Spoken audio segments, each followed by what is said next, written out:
प्रिय विद्यार्थियों, फास्फोरस में चार चीजें पढ़नी होती है। एक तो अवेलेबल फॉर्म पढ़नी होती है, इसका सोर्स पढ़ना होता है, इसका फंक्शन और इसके कमी के लक्षण पढ़ने होते हैं। सबसे पहले हमने इसमें क्या पढ़ा, हमने ये पढ़ा प्रिय विद्यार्थियों कि फास्फोरस तीन अवस्था में मिल सकती है, H2PO4, HPO4 और PO4 3। सबसे ज्यादा किस में मिलेगी, H2PO4 में। यहाँ से क्वेश्चन आता है कि कौन सी अवस्था अम्लीय भूमियों में मिलेगी, कौन सी भूमियां क्षारीय में मिलेगी और कौन सी न्यूट्रल में मिलेगी।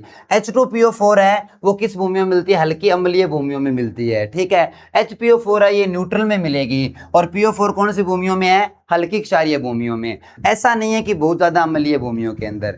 अगर भूमियां बहुत ज्यादा अम्लीय हो गई यानी मृदा बहुत ज्यादा अम्लीय है तो आपकी फसल को फास्फोरस नहीं मिलेगा।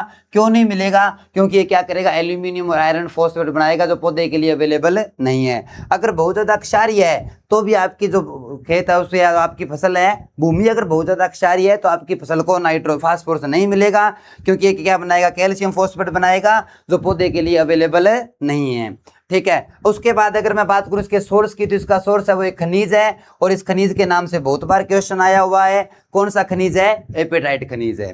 उसके बाद अपने आगे चलते हैं। अगर इसके कार्य की बात करूं तो फास्फोरस क्या करता है, एटीपी का निर्माण करता है। एटीपी क्या करती है, सूर्य से आने वाली जो ऊर्जा है, जो सनलाइट है, उसका स्टोरेज करती है और बाद में ग्लूकोज बनाने में सहायता करती है।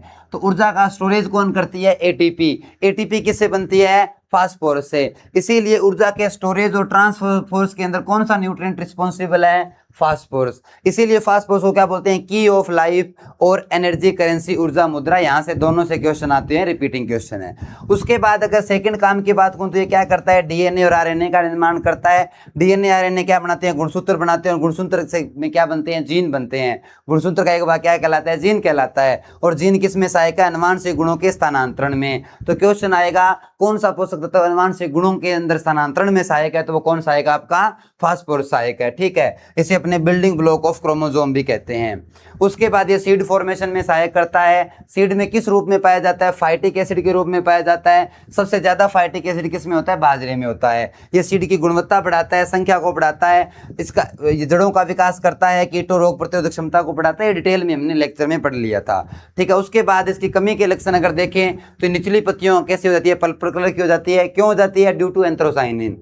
उसके बाद एंटागोनिस्टिक इफेक्ट कौन कौन से दिखाई देता है, पी के बढ़ने से कैल्शियम, जिंक और आयरन की मात्रा क्या होगी, कम होगी। इंडिकेटर प्लांट कौन सा है इसका, मस्टर्ड है। तो प्रिय विद्यार्थियों, यहाँ पर हमने जो पोषक तत्व पढ़ा है वो कौन सा पढ़ा है, फास्फोरस। फास्फोरस के बारे में जितनी भी बेसिक जानकारियां थी वो हमने कवर